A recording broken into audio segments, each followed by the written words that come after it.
Hi guys, it's Kathy here, Kathy Aldis, and welcome to session 3 of what is our 5-week essential induction training. So you're obviously quite new in the business, or perhaps you're established in the business and you want to see what we've got here online on the new training pod, so that when you're bringing your new people on, you know exactly what they're seeing. So let's crack on. I don't need to introduce myself, I don't think, because I'll have done that on session 1. Now, what I'm going to, we're going to go through a few things today. Really, let's just recap on what we covered in session 1 and 2, which was really the basics, you know, about getting to grips with the industry, with Forever as a company, with the products, and also very, very importantly, working on ourselves and developing ourselves. We did on session 2 touch on the marketing plan in a little bit. We're going to do that a bit more in depth. We'll look at the marketing plan later on in this session. But essentially what we're doing today is we're looking at communication skills. So as I said, let's crack on.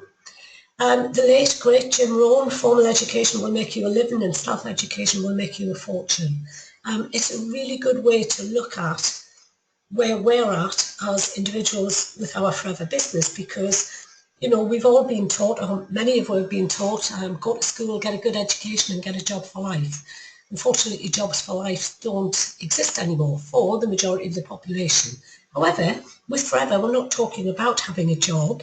We're talking about developing ourselves so that we're skilled enough to help other people develop. And it's that self-education, we talked about that in session 1, that personal development, working on yourself and your business skills and your acumen is all what's going to lead you towards building a business.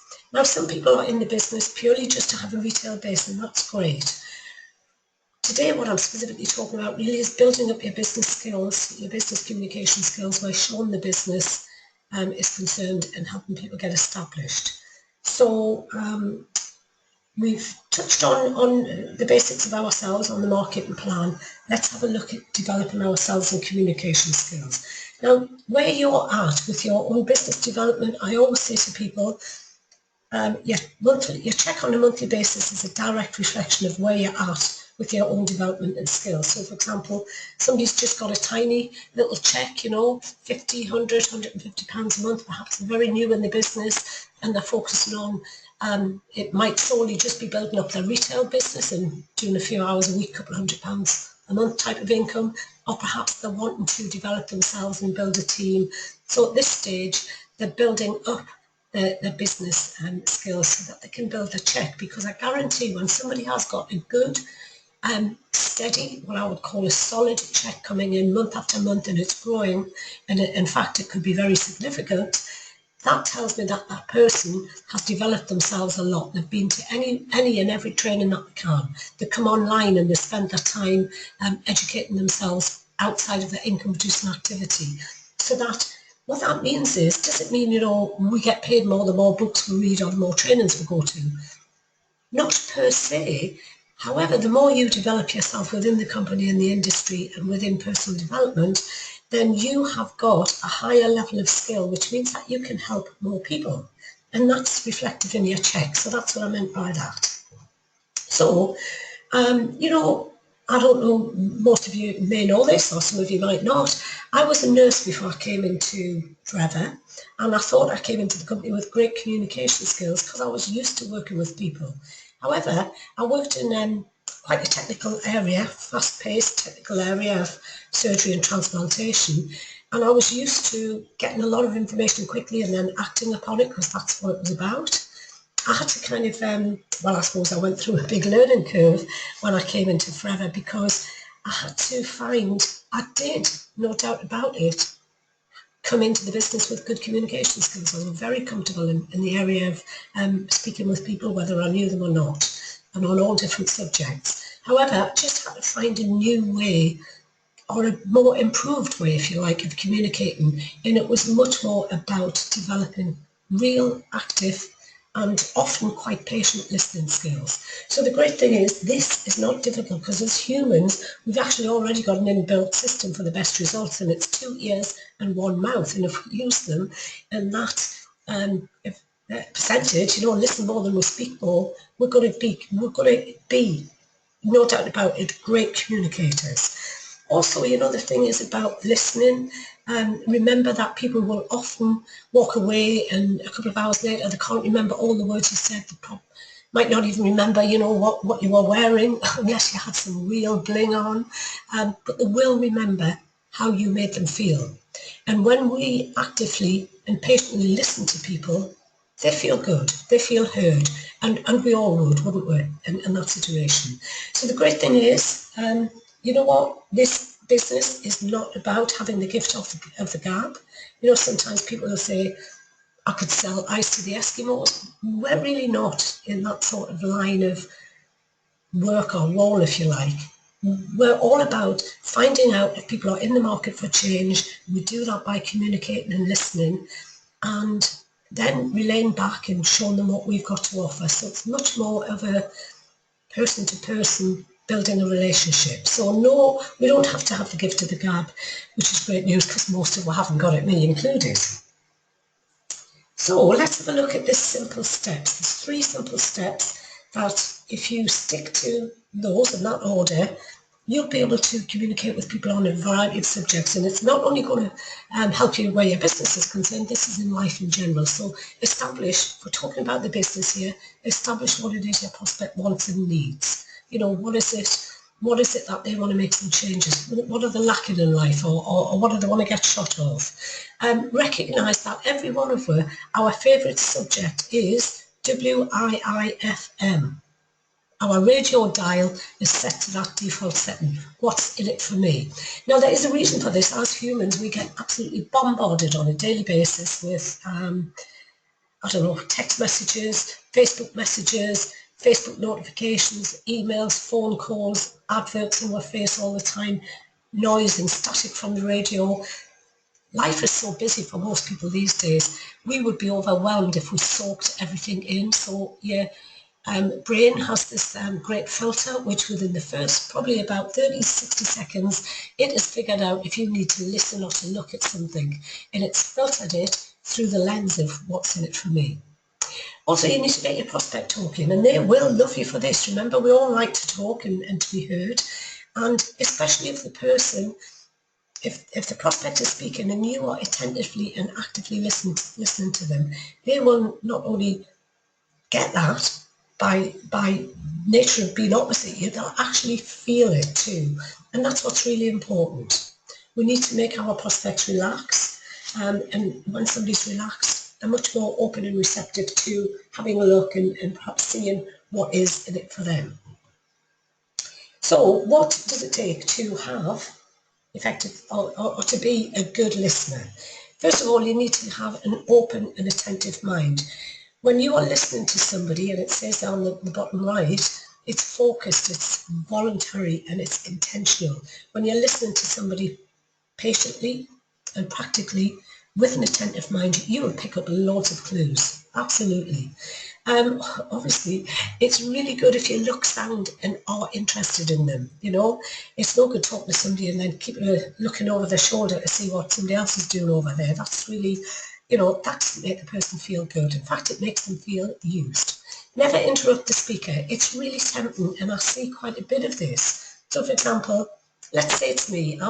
Let's say I'm a brand new business owner. I'm just cutting my teeth. I've got lots of enthusiasm. I'm really excited, and I'm speaking to somebody, and conversation's going along nicely. And this person says to me, "Oh, I've just been on holiday to Tenerife."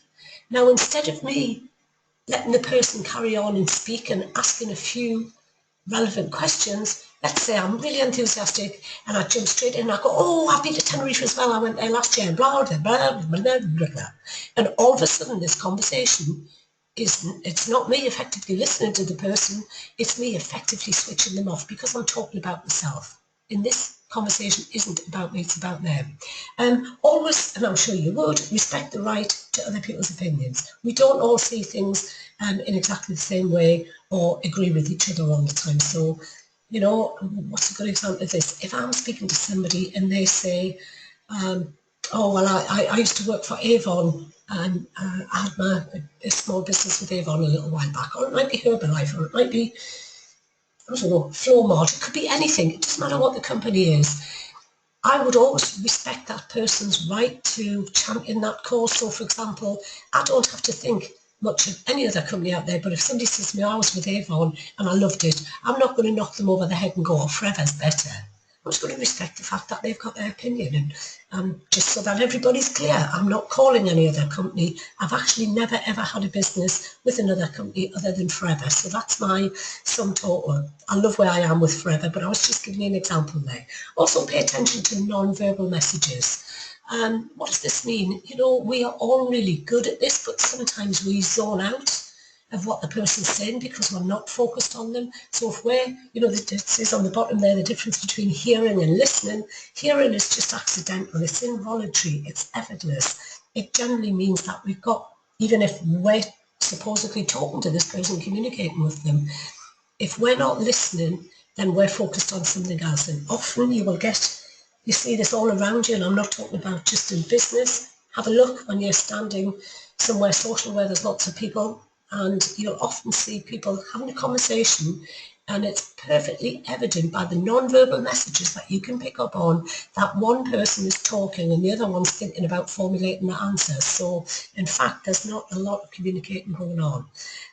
Non-verbal messages that we might pick up off our prospects when we're talking to them, they might look really quite tense and stressed when they're talking about their job, and that's really because they don't like it, or perhaps they're under massive pressure there. Or even worse, I was speaking to somebody the other day who's an adult and who's actively getting bullied at work. It was an awful situation. So, or they might say somebody might be talking about their children and they've got a big beaming smile on their face because obviously they love being with the family. But if you probe a bit further, you'll find out they haven't got enough time to do all the things they want to do with the family. So there's a lot to be had when you're speaking to a prospect, and not just speaking, you're letting them do the talking and you are effectively listening. So I just want to share, just for a moment, if I may, two of the support materials right at the beginning, and they're still available today, but we have got a lot more online too. But two of them that I really found, and Brian, my husband, that we got so much out of in such a short space of time, was Danny Johnson's script book and audio CDs, which you can see on the left-hand side. Now, obviously, if you haven't already, I would suggest you go to the book and CD on pod on here, where we've got lots of ideas for where you can get, well, not where you can, yes, where you can get these books, but what you should be getting your hands on in what order. So, what is forming? F-O-R-M. What is form? We're going to look at it on the next screen, but it's simply a very effective way of asking questions without sounding like you're interrogating somebody. And I say that and I've got a big smile on my face because in the beginning I actually sounded like I was interrogating people, and it was uncomfortable for them and me. So this Danny Johnson script book and our forming technique learnt me ever such a lot. Andy Waring ditto. There's a CD there, Make the Phone Your Friend. It's got some brilliant tips and ideas on that. But Andy also, if you look Andy up online or here on the training pod, you'll see that he does a lot with forming too. We were both, Andy and ourselves were both on the same course once upon a time in America, which Danny Johnson was leading. So obviously we've got some first-hand experience there of working with him. What does FORM stand for? So the first letter there, F, is family at home life. The O stands for occupation, somebody's career, their work life. The R, recreation, hobbies, what do they do when they're not at work? And the M is for the message that you've got in your hands that you can give over once you've done the first three. Now, what I want to say to you is don't think that this is something new, that you've not done it before, because the good news is you've actually been doing this all your life. And let me give you an example. So let's say I bump into my friend John today and I haven't seen him for a couple of months. This is generally how the conversation goes, and you will have had millions of these conversations in your life too. I'll say to John, how's things? You know, how's let's say his wife's called Sue. How's Sue? How's the kids? What's happening? I know you were putting an extension on the house last time. How's things? I'm asking about family and home life. We're bound to get to the part where I say, what about work? What's going on there? What's happening there? We'll have a little conversation about his job. We might have some areas in common. Let's say John, just like us, likes skiing, and we're coming up to the ski season, and I'll say, have you got anything sorted for skiing? You know, where you're going? Or it might be summer, and I'll say, what you're doing for your summer holidays? You know, when I ask these questions, just like when you ask them, and then you go into listen-only mode, remember, we're letting the person speak because that's our favourite topic as humans. We love to speak about ourselves. But if you are effectively and attentively listening, you will get loads of clues. So you are going to know instantly whether this is the right time to get your message out about the business to John. Okay, and we'll look at some examples. So let's have a look. Warm market, remember, last week we talked about the different markets that there is. Very hot market, warm market, lukewarm and cold market. That was in the last session. Sorry, I said last week. I'm used to running them on a weekly basis. Must get my head around the fact that it's sessions. You can watch them all at once if you want, or you can watch them weekly. So we've already talked about majoring in your warm market to get to manager. So, you know, some formal questions. How are you doing? How's the hubby? How's the wife? How's the kids? How's the cat, the dog? What's happening? You know, what about work? I know you said, you know, there was lots of changes going there. Are you still happy? What's, you know, can you see yourself doing what you do for the rest of your life? If I'm talking to somebody who I know perhaps who's quite ambitious where finances is concerned, you know, can you see yourself doing what you're doing now for the rest of your life? These are all questions I can use throughout my conversation with this, in this forming situation with this person. What about when I'm talking to somebody, you know, as I say, interested in finances? Are you interested in earning more money this year than you did last year? We might be talking about the holidays. Let's say this person does love to go golfing or skiing, etc.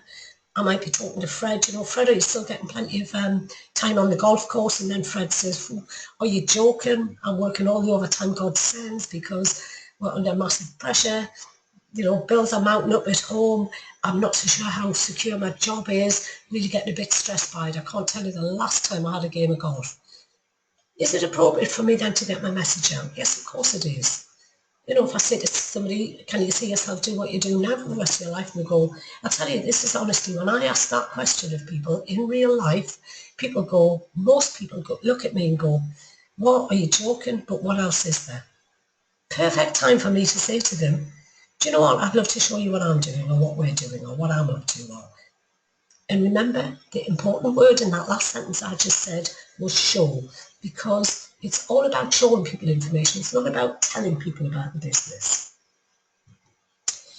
And this is what I'm going to talk to you about now, because remember, good communication is 80-20. So that means your prospect is talking 80% of the time and you are talking 20% of the time with some really effective questions or appropriate responses. If we do it the other way around, we talk 80% of the time and they have to listen to us 80% of the time and they only get 20% airtime. That person is switched off. Remember that filter, what's in it for me, automatically kicks in within 30 to 60 seconds of when something comes in front of us. So always remember, and I'm sure that you get this, positive language produces positive results. So be mindful of the words you're using. You know, we can't get a positive result using negative language or a negative, you know, not only words but body language situation. Think about it like this, you know, some positive words can be negative, and that might sound a bit backwards, but if you think about it like this, let's say I said to my friend Johnny, you know what, I'm really happy that I came across Forever and got started with them because it's a pretty amazing company. Now, if I say that, I've said a sentence which has got a very positive slant to it.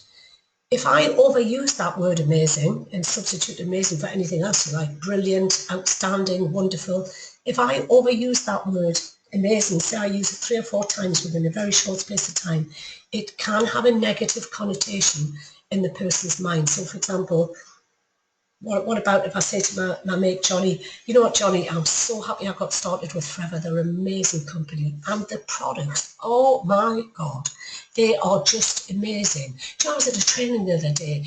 The training program is definitely amazing. And I met Bob Parker, he's the MD here of Forever in the UK. Totally amazed by us. Absolutely blew me away. What an amazing one. Can you see where I'm coming from? I'm using a positive word, but I'm overusing it, and that person, it's turned the person off. And it's definitely, they've switched the what's in it for me filter to this isn't for me. All right? Also, the eye buys more than the ear, so look the part. What do I mean by that? So, for example, let's say you're going down to the gym to do a one-to-one or to speak to somebody there about the products. You know that that person is probably going to be in gym attire because that's the job. Now, I'm not saying that you have to rock up in tracky bottoms yourself. However, you can go casual. You wouldn't go suited and booted to the gym and make that person who you're talking to feel uncomfortable. Remember, first impressions are instantaneous. Equally, if you're going to speak to somebody or do a one-to-one to sit down to show them the business and they're coming from the office, the corporate environment, don't rock up in your tracksuit bottoms. It doesn't look good. People buy on emotion, not logic, because of that what's in it for me filter. And obviously, I just mentioned first impressions. People buy people first, and whatever else comes second. So not only do we need to be mindful of the words we're using, how we look, being the part. We talked in session 1 and 2 about posture. Remember that this is rarely, when people decide to look at some information or even decide to get started with a business, it is rarely from just a logical standpoint. It's emotional because they can see something in it that's going to make changes in their life. So we need to not only look the part, speak the part, get this person listening, open and attentive by being that ourselves, but we need to be enthusiastic as well. Now, not so much that you're doing cartwheels, but especially if you're talking to people on the phone, you need to ramp up your enthusiasm a little bit, because if you're talking like this and saying, oh, I've got a little thing I'd like to show you, or an oh, by the way kind of standpoint, you'll get an oh, by the way, or a flippant answer, or not now. Okay, so be enthusiastic. Forming, we've done a little bit on that, on Danny Johnson's script book that we just spoke about there. We've spoke about that previously. We also, on session 2, talked about Alan Pease, Questions on the Answers, brilliant book. We also get the audio. And that, we covered the 5 solid gold questions, which is really just about helping your prospect be open and attentive and to want to listen to what you've got to say, because they can see that there's something in it for them. So Danny Johnson's book there, her method will definitely help you find out why someone is looking for something. Remember, we're having those conversations and we're attentively listening to them. We're finding out what I call hand grenades and red flags. People are flagging up areas where they're dissatisfied. Alan Pease, the 5 solid gold questions, will help you determine why that why is so important to them. And we absolutely need to know that. So we need to know, why does somebody want to make some changes? But more importantly, why is that so important to them? Because that's the emotional bit where people get tied into. Remember, we said people buy or make decisions mainly emotionally from the right-hand side of the brain rather than from the left-hand logical side of the brain. Communication assignment, just a little bit for you to think about and a little bit for you to do. If we're not your sponsors directly, what I'd like you to do is speak to your sponsor. Unless it's too late in the day, do it now. But if it is too late in the day, speak to them first thing tomorrow morning, book a time in and say to them, you really want to get to grips with getting some calls, texts and messages together so that you can start raising awareness of your business. If you haven't done it already, some people will be on here today and it's the first day in the business or the first week. Some people might be in the business a few weeks, but certainly this essential induction is for very new people. So it'll be early days, I imagine, for those that are listening to this now. So make sure you get in touch with the sponsor and book that time in. And get your hands on Danny Johnson's script book and the 5 solid gold questions. Visit the section, the CD, the book section on here, and you'll be able to follow the link and find out how to order that for yourself. Also, get yourself a buddy up with somebody else, a team member. You can do that via our Facebook page, Global Choices. Might be somebody in your locality who you go to the business presentation with every week. As long as it's a good, positive buddy up with somebody so that you can practice. on those that forming, also all the tips and techniques Andy comes up with, and the 5 solid gold questions. Those 5 solid gold questions are called solid gold for a reason, because they will really forming, and those questions, those solid gold questions will really help you move your business forward, move your communication skills forward, and they will help you obviously grow a team. It says on the bottom there, people often quote, practice makes perfect, but you know what? It's much better that practice makes permanent. There's no such thing, I don't think, in perfect, because we are all a work in progress. I could do one this afternoon or this evening or tomorrow or whenever and still get a part of it back to front. However, it happens less obviously as you go along. However, I know that the person I'm speaking to doesn't have the running order, so if I get something a bit mixed up, it doesn't matter as long as I clear it up, rather if I get something out of order. But it's much more about not being perfect. It's much more about being real and genuine, but getting those skills in place with enough practice so that they become second nature, i.e. permanent to you. Just going to have a little look at the marketing plan, all right? Again, you will have had a look at Andy Waring's marketing plan video when you got started, which is around about a 20-minute overview. And it's really in simple terms, but actually it has a lot of meat on the bones, that video. So you will have already started getting your heads around how we get paid and about case credits and about moving up the marketing plan. So there is a position before assistant supervisor, and that's a 15% discount for anybody who wants to become what's called a novice customer. That person can then go on to build a business, but often that might be somebody who's a regular of yours and you've turned them into a novice customer because you've explained that they can get some discount on their regular orders. The marketing plan really begins, in my mind, at the assistant supervisor level. So you can see on the right-hand side of the screen there, that's the business box. It's worth 1.085 of those case credits, and this is taken from your First Steps to Manager, which, as I've mentioned in the previous 2 sessions, it's a bit like your Bible. You'll be working through that with your sponsor or ourselves if we're working directly with you, so that we can take you from one point to the next, just literally putting one foot in front of the other. So this is the business opportunity box there that we start off with on the right-hand side. There's a little bit there in First Steps to Manager about understanding case credits and how we all work towards a business that is a minimum 4 case credit a month. And we went over that in session 1. In fact, we talked about building a 4 case credit, a 6 case credit, and an 8 case credit business so that your business is always growing. So we've got assistant supervisor, generally 2 to 3 people in a team. Any position that we're looking at, you can move up to in 2 consecutive months. So for example, it might be January and February, somebody's using as their months to go through up the marketing plan when we look at supervisor on the next screen, or it might be December and January, or it might be July and August. When you're moving up the marketing plan from assistant supervisor up to the next level, the next level, the next level, over any 2 consecutive months put together, that will, you've got that grace, that levy, that time period to get to where you want to go. So here's a little look at supervisor. So we can start off and get our business box. That's a case credit.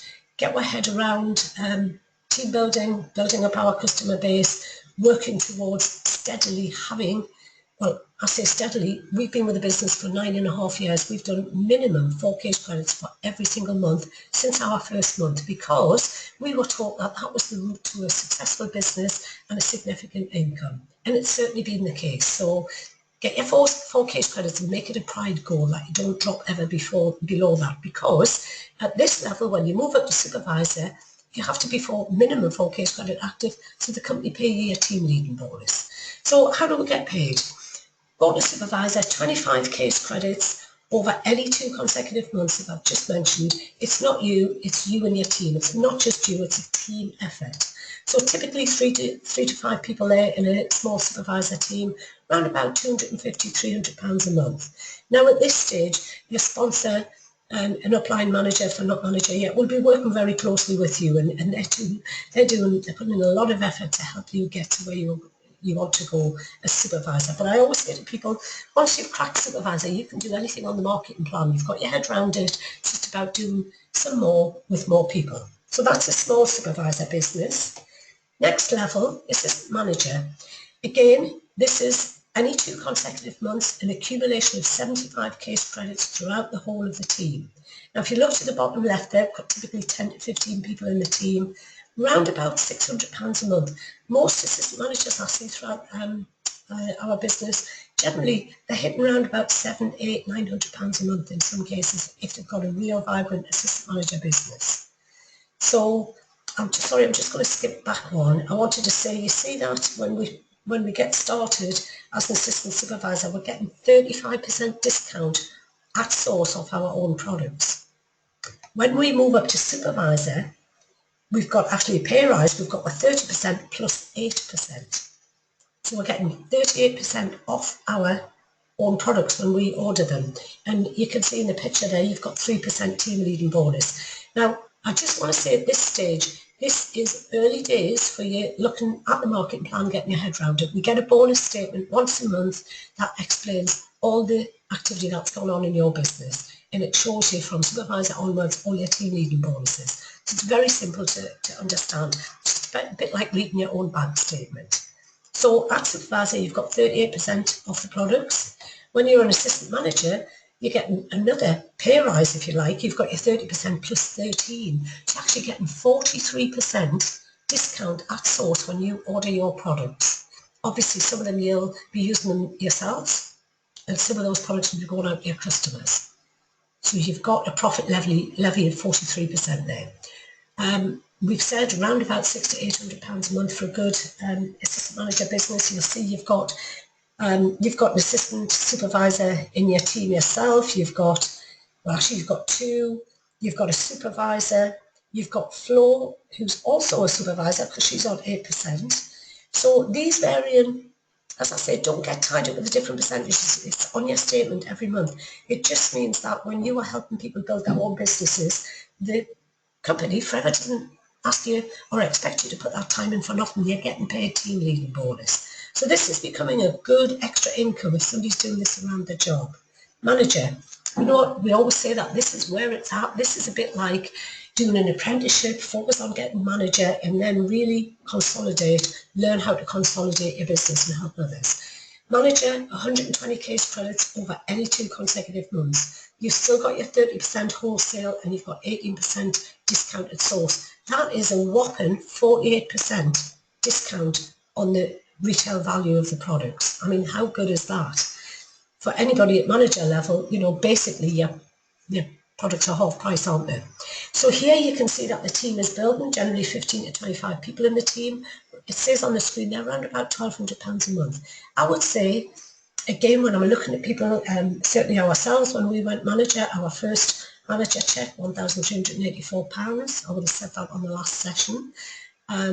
Generally, that's what I see with people, around about £1,200, £1,400, £1,500 a month, newly qualified. And of course, it's about consolidating there after that. So, you know, where's this money coming from? Andy explains very well in that video that I mentioned that some of it is retail profit and the majority of it is team leading bonus that we're getting paid each month coming from the company. So if you need to refresh yourself on the marketing plan, I'm going to ask you to go back and rewatch Andy's video that you would have got when you got your pre-planning sheets when you very first got started in the business. So what's past manager? Well, of course, there's lots of positions past manager, but what's important when you become a manager is that you can then help other people become managers. And when that happens, the minute you have got a manager frontline to you, you get paid a royalty income. We mentioned Flo on the last screen, so let's have a look at it this way. There you are as a manager. You've got your 48% discount on your products. You're obviously earning team leading bonus, and you've got Flo in your group who's become a manager.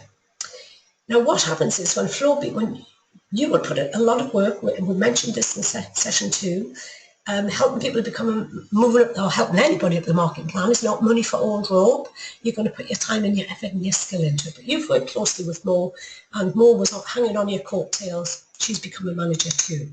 Now, if we said the average manager business, if we said it turns over around about 15,000, you're going to get paid 6% of that from the company. It doesn't affect Flo or her team. You get paid from company profits. And that 6% is going to come in month after month on the life of this business, and the life and the level.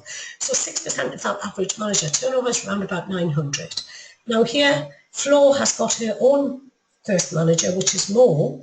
Now, you might have worked closely with Flo and with Mo as well, or Mo might be in a different part of the country or even a different part of the world, and you might be helping develop and train on Skype. You're going to get paid 3% of that bonus. So 3% of an average manager turnover, around about $450 a month. Mo's got a manager called Joe, so what we're talking about here is a Flo, Mo and Joe leg. You might hear that term in the business. Joe could be anywhere in the world. You might not have even met or spoke to Joe. You might have done such a good job training Flo that she's done such a good job of training Mo. She's done such a good job of training Joe that you haven't even communicated much with him yet. But we get paid 3 deep as a royalty, so you're going to get 2% of that business turnover for life, month after month, around about 300. So if you add that up, if you add just those 900, 450 and 300, your royalty income, which is, remember we spoke about it on the last session, it's like a pension style income, that's 1,650 a month, plus you've got your £1,200 a month there, which is a building own income coming in from your own manager turnover business. So 2,850. I don't know about you, but you know what? In most people's eyes, that would be a really great income. So the idea is focus on, work closely with your sponsor and if they're not a manager, they're manager, so that you can get a manager yourself if that's what you want. You want to create income, and then it's about helping other people get to manager too. And there'll be plenty of them in your group that want to do that. So it doesn't just stop at manager. I'm not going to go into everything. I'm just going to give you an overview. Senior manager, that's when you've helped, and you can see 2 people directly frontline to you. You've helped them become managers too, and that means your royalty income is kicked in on 2 different legs there. Around about 29 to over 60,000 a month is a senior manager. That's an average income. Soaring manager, you've got 5 personally sponsored frontline managers. You'll generally find that so for example, we're soaring managers, but we've got a lot more than 5 managers in the group, but we've got those essential 5 frontline. And you can see when you look at the income there, you're talking about a 6-figure income if you've got a solid enough business. Sapphire manager, that's our next focus. That's 9 personally sponsored frontline 2 managers. Obviously, there'll be a lot more managers within the group because there'll be managers, below managers, below managers. Look at the incomes there, up to over 150,000 per year. And a 1% gem bonus. Now, I want to just mention this 1% gem bonus. 1% sounds such a tiny amount. A friend of mine, when she first became Sapphire manager, and she showed me the difference on her, with her bonus statement on her income, the difference that 1% gem bonus made, honest, you could have knocked me over with a feather. So never underestimate, think, oh, 1% isn't much. When you get to those gem positions, Sapphire manager, Diamond Sapphire manager, Diamond manager, those bonuses go up and up and up. It says on the bottom of the screen there, people don't need wages, they need an income. Network marketing, a business with forever, it's the only way that I've ever come across something that puts us as individuals, we are in control over the outcome of our income. Remember, we said developing yourself and your skills and helping more people has a direct effect on your check. It has a direct effect on where you are on the marketing plan and what your income is. Now, the great thing about Forever is, and I'm sure you're getting to grips with this because obviously you've joined the business, so you've made a great decision to get started.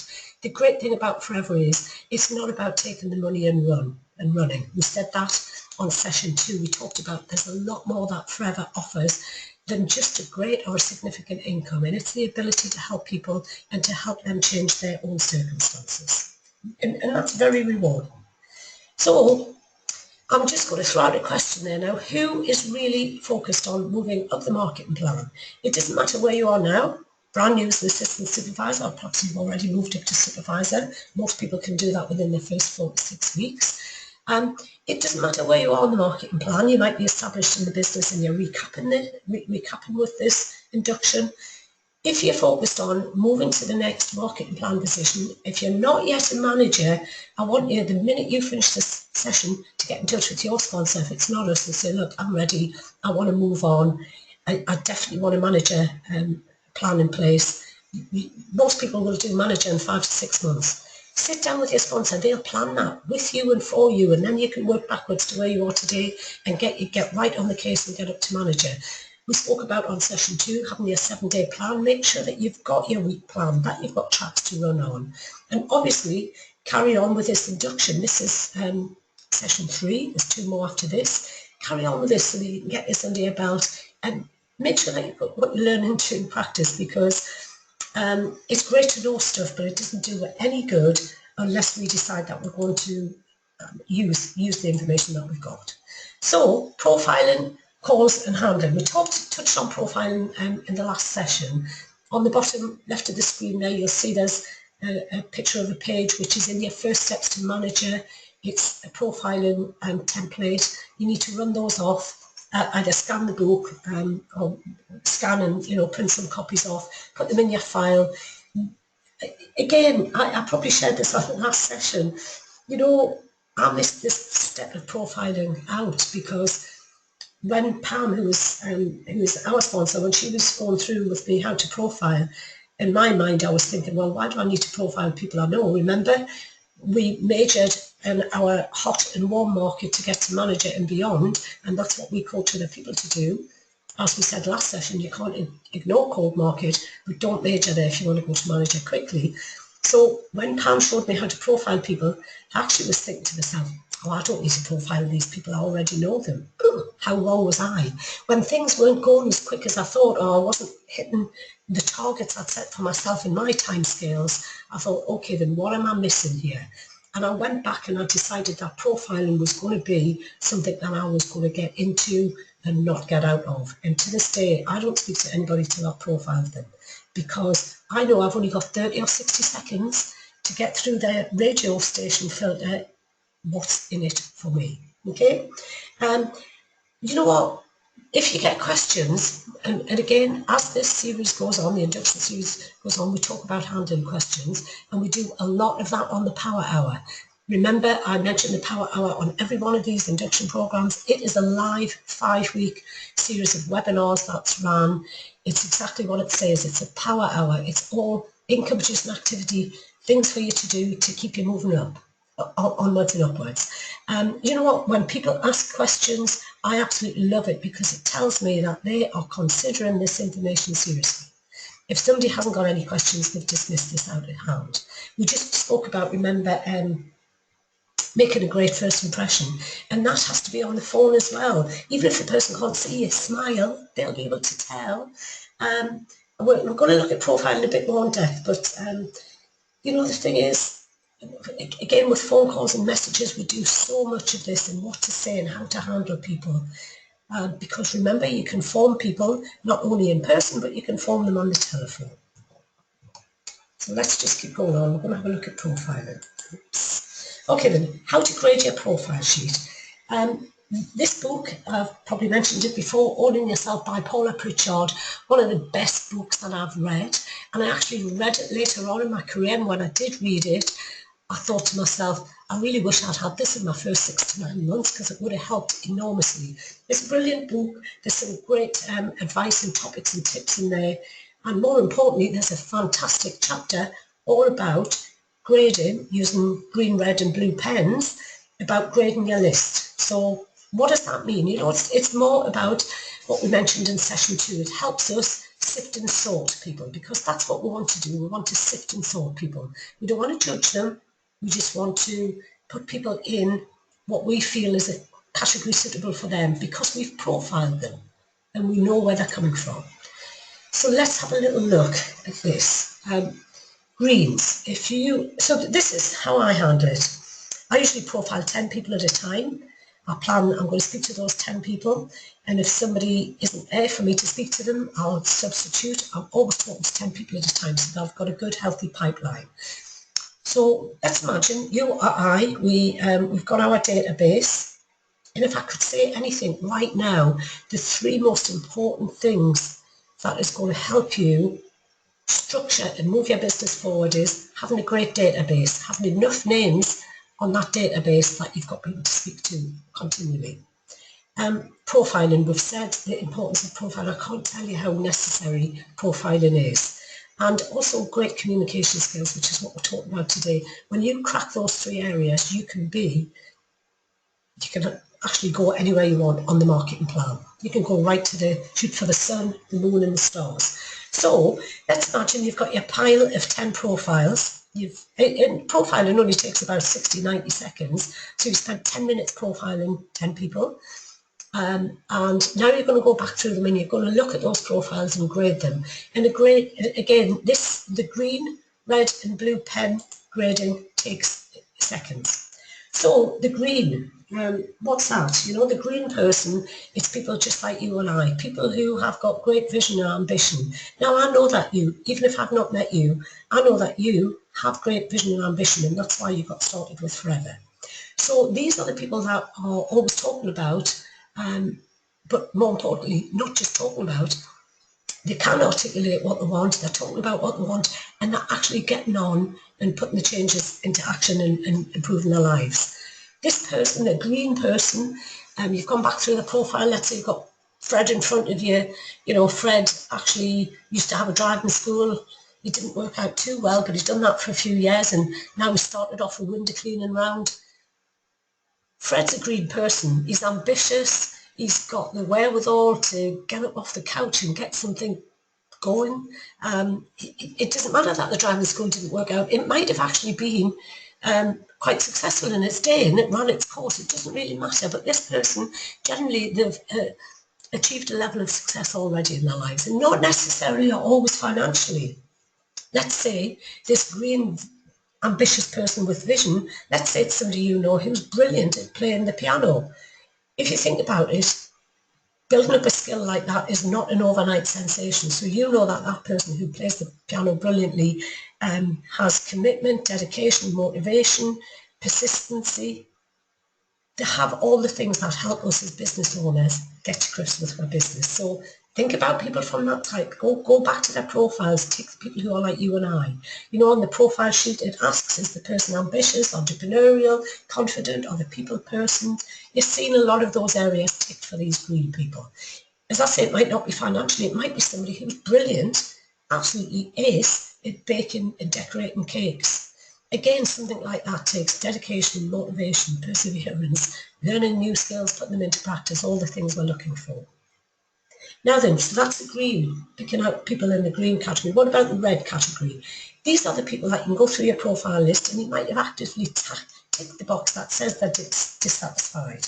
Might be dissatisfied with their work, and perhaps they don't like the boss, and the commute is getting costly and taking too much time. There's no recognition or value given to them. They haven't got the time to spend with their family. They're moaning about lack of money in their career. Perhaps it's not their work that they're dissatisfied with. It might be that they don't like the area they're living in, but they can't afford to move out, or perhaps they're still living with their parents and they'd love to get their foot on the property ladder, but again, they're not earning enough money to do about it. So their home life is not what they want it to be. This type of person, this red person, is not necessarily, they're not moaning or whinging, but you generally will hear them talking a lot about what they don't like and what they don't want. And when you know what somebody doesn't like and doesn't want, you can help them flip it around as to what they do want to get in place. So we can do that, go through our profiles with red pen, go through your profile with blue pen as well. In this instance, we're looking for the wanters. Now, they're not necessarily unhappy with their lot, but they do talk about wanting more. This person wants a bigger house, they want a better car, they want more money, they want to go on holiday more, they want to, I don't know, might not want to move, they want to put an extension on the house, they want to put the kids through university. They're talking about wanting. And again, this person's not, I don't mean it from the negative mourning perspective, they're just signifying that they've got some needs and desires that they want to fill. So when you get to grips with profiling, it will change the face of your business. I've got no doubt about it, because it definitely did for us. So what does it show you? Well, first of all, remember we spoke about hot buttons. A hot button is, so let's say Fred has got a couple of kids at university, and every time I'm speaking to him, he's super proud that his kids have gone to university because he didn't. But he's definitely working his socks off to try and keep them out of as much student debt as possible. Keeping his kids out of debt is really important to this guy.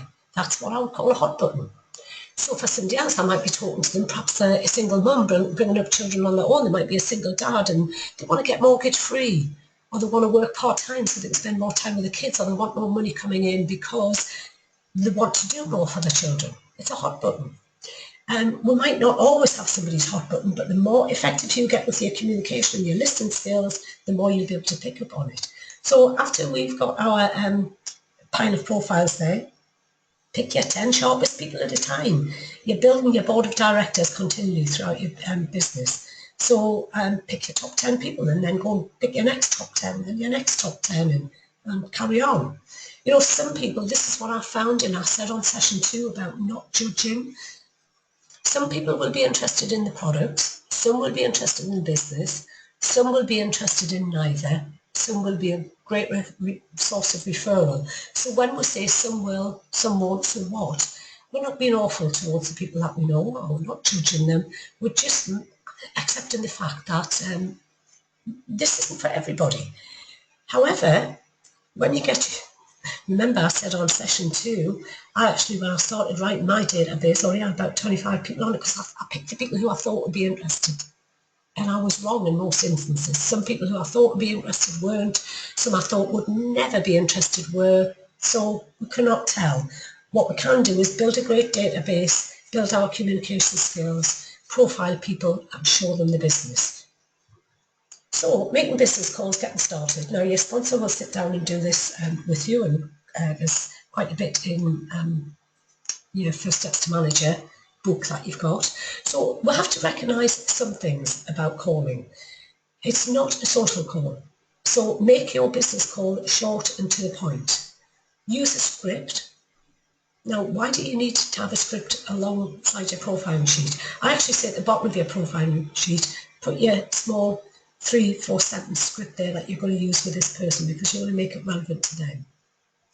We're going to talk about why we need a script in a moment, and it's not a made-up fairy tale script. It's relevant to business, and let me look at that in a second. Don't use jargon. Don't try to present to somebody over the phone. You know, there's people who've been in the business 20 years and they still wouldn't attempt to present the business without using tools like DVDs, CDs, sitting down with a business brochure, etc. Again, we're going to look at that in a moment. So jargon is really off-putting. If you say to somebody who isn't in the business, diamond managers, this, that and the other, they've got no idea what a diamond manager is. They don't know what a CC is. They don't know what the marketing plan is. That's all jargon, and we need to leave that out of our calls. Have your 60-second overview, or your what's called your elevator speech, which we went through, and how to write that out. We've practically done that in session 2. Again, if you look at First Steps to Manager, you're going to get, this is going to recap on what I'm saying. Okay, then I mentioned there, do we need a script? Absolutely. You know, people say, do I need one even for texting? Yes. What is it? It is simply, it's not something that we've wrote that isn't true. A script is simply a relevant set of ordered words. So words in order so that you can get over the point that you want to make. How does it help? Well, certainly when you're using a script and you practice it and become very natural, so it doesn't sound like a script. Remember that form is a script, but you can do that very naturally. Hi Fred, how are you doing? You know, how are things at home? What's happening with work? I've seen something on the news the other day about the company you're with or about your holidays. That's all a small script, but it's very natural. And I'm interested in Fred, and I've made Fred feel good because I'm interested in him. So it will increase your confidence. You need to practice. Remember, we talked about getting a buddy, buddying up with somebody and practicing these calls and scripts. Grab your nearest and dearest and say, listen, sit down, 10 minutes, just going to run through this with you so I can get really good at it. We talk on the Power Hour about doing what's called guinea pig one-to-ones, getting a couple of your best mates and saying, listen, I really need your help. I want to get good at this part of my training. Just want to get good at showing the business. Will you sit down for 15, 20 minutes with me? I'll bring you for coffee and cake, and I can run through what I need to show you about the business. Now, it probably isn't for you at all, but at least I can get some practice in. So we talk a lot about that on the Power Hour. Also, excuse me while I just take a drink of water. Sit down with your sponsor, again, if it's not us. Have a look in the files section on our team Facebook page, and you'll see that there's text and messaging scripts. The best place, if you want to listen to these, is the Power Hour series, remember? I've done questions on the phone. You know, the thing is, This part, remember, it's really good when you learn to love questions. They're not objections, they're just questions. People are wanting more information. If people are wanting to know more, well, they're more interested, aren't they, than somebody says, oh, I haven't got any questions. So when inviting somebody to look at the business, remember, look at the business, you will always get a response. If I say to Fred, oh, Fred, yeah, I saw something on the news the other day about, the company that you're with, X, Y, and Z, and I see it's looking to downsize. And Fred goes, yeah, we're all really worried about what's going to happen. We've got no idea. You know what, Fred? I'd love to show you what I'm up to because there might be something in it for you.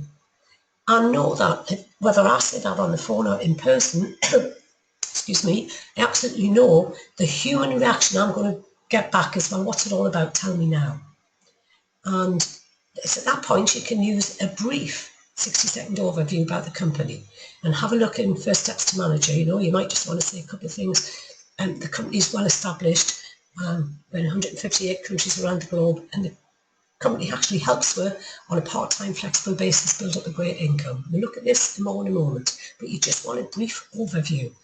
Because we are in show business, not tell business. When we're speaking to somebody, we've flagged up the fact that we've got this business, that there might be something in it for them. That is just purely an invitation to look. It's not a presentation, it's an invitation to have a look at something, and that's the presentation. Obviously, we've already mentioned, don't use jargon. Fred, let's get together for a one-to-one. Fred's got no idea what a one-to-one is. We know we're in the business of sitting down one-on-one and showing somebody the business. Be more everyday language with your words. No, let's get together and have a coffee, Fred, or I'd love to show you what I'm doing. I'd like to run an idea past you. Be real, be relevant, and if you've profiled that person, you can be real and relevant. 60-second overview. Your elevator speech is more personal to you, which we spoke about last week. But if you want a 60-second overview when somebody says, well, Fred says to me, well, what's it, Kathy? Tell us all about it. Well, we're well-established, company's 38-year-old, we're in the health and wellness sector. We're currently expanding. We're looking for some good quality people to work with. It can be part or full-time, very flexible. Somebody might earn a few £100 a month or a few £1,000 a month. Now, would that be of interest to you to have a look at? It's really simple. That's less than 60 seconds. And remember, I'm not presenting the business. I'm purely inviting them to have a look at the business. And the next step would be to book that time to sit down with them, or if they're not in your locality or time's really tight, you might want to get on Skype or a FaceTime call with them so they can communicate that way. It's about getting that overview, showing them what's what. Enough information to pique their interest, but don't drown them. So, why do we use tools to present the business? I still use tools to this day, even though I'm sure after 9.5 years, I could probably do forever justice in explaining the business. However, I actually don't believe that any of them, no matter how long we've been here, I actually don't believe that we can do a billion-dollar company such as Forever, a well-established billion-dollar corporation. I don't think we can do them justice just telling people about it. And if you use tools, you'll know that those tools do the work for you. So, for example, it's not just stuff coming out of your mouth, it's other people. And it gains more credibility as we go through those tools. So what do we do? Well, primarily when I'm initially showing somebody some information, remember, I've invited them to have a look at some information. It might be in person, it might be online. You may have a DVD. Mind hard copy DVDs, sorry, a link to a DVD online. Most of them have got them. On Forever Knowledge, we've got a one-to-one you can download. There's the slides on there. Oops, I can't spell video. You may have made, and I would encourage you to have your own 6-minute video about being relevant about the business. It's not that initial video would only be to pique their interest. We also need to back it up. So, for example, if you went through an online one-to-one with somebody and you went through the slides, that explains a lot about the business in a visual form, obviously.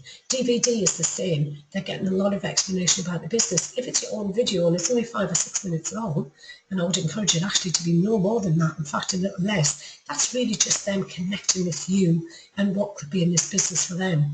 You would obviously, in any of these instances, we need to back it up with, so for example, if you sent somebody a 5-minute video and said, here, Kathy, have a look at that. I'll just explain a little bit about Forever and why I got started. And the reason why I thought there might be something in it for you is because I know the last time we spoke, you told me X, Y, and Z. Now, remember, I've got my what's in it for me filter on, radio speed dial, and it's all very well me looking at a short video of you, and I'm thinking, well, that's bully for you. You would need to back that up pretty quickly by saying, Kathy, if this piques your interest, if you like the sound of this, I'm going to then send you a full meat on the bones 45-minute overview that you can get your head around about what Forever's out about. Oh, we're going to sit down together, I'm going to show you. So primary information, DVD or an online one-to-one, well, your own short video. Secondary information, if you're in an area where you have a business presentation on a weekly basis, get into that. If you don't have a weekly BP, I suggest that you immediately turn your attention to getting the online, and we've got links obviously within the team for the online business presentation. You need to get something in front of them within the next 24 hours or immediately after they've looked at that initial information.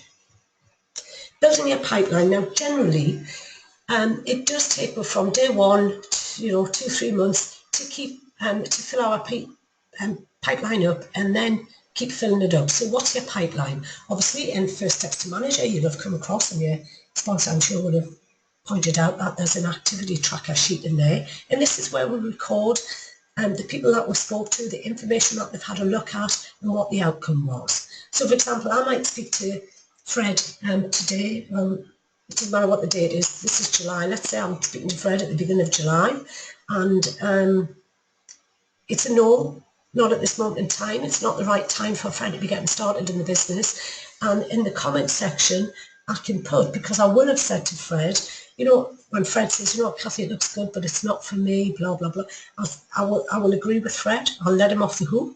I'll go, Fred, listening to what you've had to say, I absolutely get that it's just not the right time for you, but how about we keep in touch? And a little, a couple of months down the line, I'll give you a shout and see how things are, see if it's all going well still at work, or however you term it.